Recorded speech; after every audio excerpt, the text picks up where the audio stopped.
В учебно-методическом центре по гражданской обороне и чрезвычайным ситуациям Ингушетии прошли занятия с главами муниципальных районов и городских округов республики. О том, какие действия необходимо предпринять в случае возникновения ЧС, расскажет Рина Цычоева.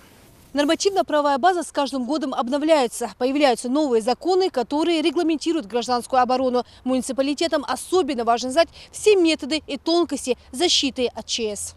Опасные природные явления, техногенные аварии, экологические бедствия и пожары. По какому сценарию сыграет природа с человеком, просто невозможно узнать. Но специалисты уверены, лучшая защита – это готовность к возникновению чрезвычайных ситуаций. На занятии собравшимся в зале представителям муниципалитетов рассказывают о том, какие ЧС могут возникнуть в разных городах и районах республики. Мы моделируем случаи.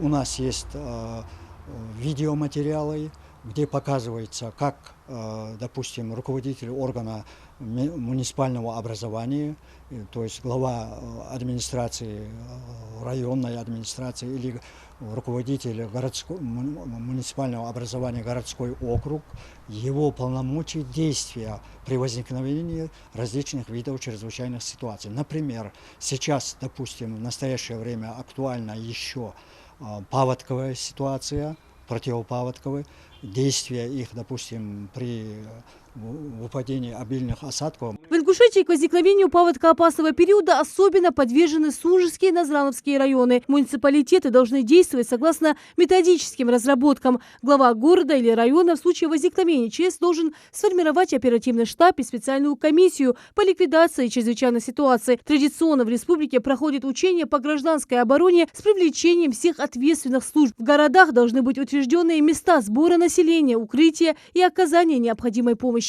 Если взять город Сунжа, допустим, у нас за эти последние 3 года проведены мероприятия по подготовке населения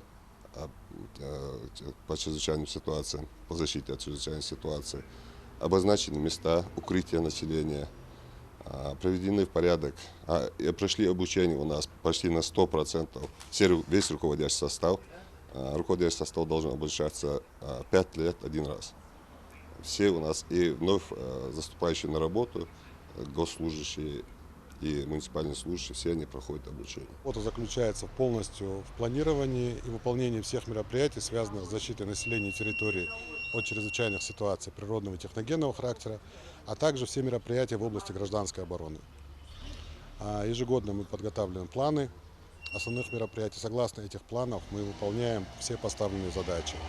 Также все задачи, которые перед нами ставит Главное управление МЧС России по Республике Ингушетия и Министерство по чрезвычайным ситуациям Республики Ингушетия. В основном чрезвычайные ситуации у нас возникают это пожары, основная масса, то есть связанные с техногенной ситуацией, а природные у нас возгорание сухостоя в летний период.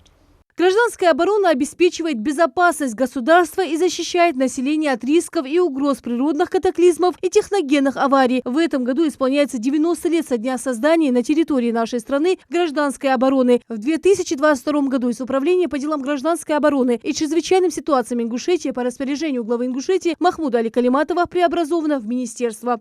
Также выполняются задачи нашей подведомственной организации, которая находится у нас, это служба 112. Противопожарно-спасательная служба, также учебно-методический центр Республики Ингушетия и АПК «Безопасный город».